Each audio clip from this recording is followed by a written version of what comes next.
Hello दोस्तों, कैसे हैं आप सब। स्वागत है आपको मेरे चैनल लो वाली पे। तो दोस्तों, एफडी को सबसे सेफ इन्वेस्टमेंट माना जाता है। आज के वीडियो में हम डिस्कस करेंगे एफडी क्या होता है, बैंक में कितनी लिमिट है एफडी की जिससे इनकम टैक्स से बचा जा सके, कैश में हम कितनी एफडी करा सकते हैं जिससे इनकम टैक्स का नोटिस ना आए, और चौथा है अगर एफडी लिमिट से ऊपर हो जाए तो क्या होगा। चलिए वीडियो को शुरू करते हैं, लेकिन अगर चैनल पर नए हैं तो चैनल को जो सब्सक्राइब करें और वीडियो को लाइक जरूर करें ऐसी इन्फॉर्मेशन सबसे पहले पाने के लिए। तो चलिए वीडियो को शुरू करते हैं।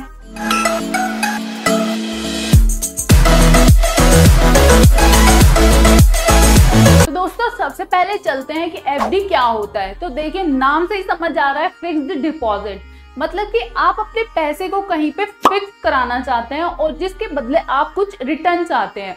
तो वो रिटर्न इंटरेस्ट फॉर्म में होता है। जैसे कि कुछ बैंक्स हैं हमारे यहाँ पे, कुछ पोस्ट ऑफिसेज हैं, कुछ नॉन बैंकिंग फाइनेंशियल इंस्टीट्यूशंस हैं जो कि एफडीज करते हैं और उसके बदले वो आपको इंटरेस्ट देते हैं। तो ज्यादातर लोग अपनी एफडीज को बैंक में कराना प्रेफर करते हैं क्योंकि वहां पर माना जाता है कि आपका जो पैसा है वो सिक्योर है। तो चलिए चलते हैं दूसरे क्वेश्चन की तरफ कि एफडी हम बैंक में कितनी करा सकते हैं जिससे हम इनकम टैक्स से बचे रहे। दोस्तों, इनकम टैक्स में वैसे कोई लिमिट नहीं दी है कि आप कितने की भी एफडी करा लीजिए, कोई प्रॉब्लम नहीं है, लेकिन हर बैंक को रिपोर्ट करना होता है। अगर उसकी बैंक में किसी भी एक पर्सन की, जैसे मेरा किसी बैंक में अकाउंट है और मैंने एफडी कराई हुई है और मैंने 10 लाख से ज्यादा की एफडी करा दी, तो बैंक क्या करेगा, वो इनकम टैक्स को रिपोर्ट भेजेगा कि इस बंदे की 10 लाख से ऊपर की एफडी हो चुकी है। तो अब आप पूछेंगे कि ये एफडी एक बैंक में कराए या 4 बैंकों में करा दे। तो मैं आपको बता दूं, ये जो लिमिट है 10 लाख की, वो सिर्फ एक बैंक के ऊपर है।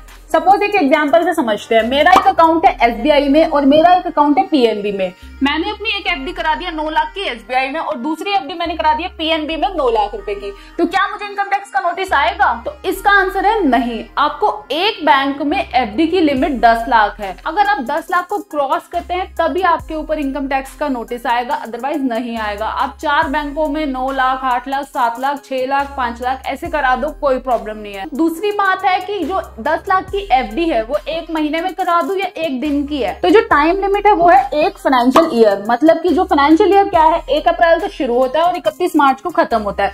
इस दौरान आप 10 लाख की एफडी किसी भी एक बैंक में करा सकते हैं, 2 बैंकों में करा सकते हैं। 10 लाख तक की एक बैंक की लिमिट है। तो अब आप कहेंगे कि चलो मैंने एक साल में एक बैंक अकाउंट में अपनी 5 लाख की एफडी करा दी और मेरे को यही एफडी मेरी अगले साल हो गई है रिन्यू। सपोज की एग्जाम्पल लेते हैं एक कि आपने 2022 में एक एफडी करा दी एसबीआई में 5 लाख रुपए की, ठीक है। यही एफडी आपकी 2022 में क्या हो जाएगी, रिन्यू हो जाएगी। फिर से आपने 2022 में एक 8 लाख की एफडी करा दी, तो 8 और 5 कितने हो गए, 13 लाख की एफडी होगी। क्या अब आपको इनकम टैक्स का नोटिस आएगा? तो आंसर है नहीं। जो आपका रिन्यूअल है वो इसमें कवर नहीं होता। 10 लाख की लिमिट है जो कि आप नई एफडी कराएंगे एक फाइनेंशियल ईयर के अंदर। तो अब चलते हैं हम अपने तीसरे क्वेश्चन की तरफ, जो है कि हम कैश में कितने एफडी करा सकते हैं, मतलब कैश डिपॉजिट करके हम कितने अमाउंट की एफडी करा सकते हैं। तो पहला है, अगर आप एक बार में कैश डिपॉजिट कर रहे हैं तो 2 लाख से ज्यादा आप कैश डिपॉजिट नहीं कर सकते, आपको इनकम टैक्स का नोटिस आ सकता है। दूसरा है, फाइनेंशियल ईयर में आप 10 लाख से ज्यादा की एफडी नहीं करा सकते हैं और ना ही कैश डिपॉजिट कर सकते हैं। अब चलते हैं हम अपने चौथे क्वेश्चन की तरफ। अगर हमारी लिमिट बढ़ जाए तो क्या होगा, मतलब अगर आपने 10 लाख से ज्यादा की एफडी करा ली तो इनकम टैक्स का नोटिस आएगा और क्या होगा हमारे साथ। तो दोस्तों, आपको क्या करना है, आप एफडी करा सकते हैं 10 लाख से ज्यादा की, लेकिन आपको वो पता होना चाहिए कि वो पैसा कहाँ से आया, मतलब आपको सोर्स ऑफ इनकम पता होना चाहिए। सपोज मैंने 20 लाख की एफडी करा दी और मुझे नहीं पता कि 20 लाख मेरे पास कहाँ से आया है और मैं नहीं बता पा रही इनकम टैक्स वालों को, ना ही मैं आईटीआर फाइल करती हूँ, तो वो मेरे पे पेनल्टी लगाएंगे और मेरे को टैक्स भरना पड़ेगा 83.25% का। लेकिन अगर आपको सोर्स ऑफ इनकम पता है कि मेरे पास 20 लाख यहाँ से आया और मेरी आईटीआर भी मैं भरती हूँ, सपोज मैं साल अपनी 10 लाख रुपए की आईटीआर भरती हूँ या 15 लाख की आईटीआर भरती हूँ और मैंने 20 लाख की एफडी कराई हुई है, तो कोई दिक्कत नहीं है। अगर मैंने 2-3 साल बाद 20 लाख की एफडी कराई हुई है तो कोई प्रॉब्लम नहीं है कि ठीक है मेरी सेविंग्स थी तो मैंने 20 लाख की एफडी करा दी है। तो आई होप आपको समझ आ गया हो कि आप बैंक में कितनी एफडी करा सकते हैं।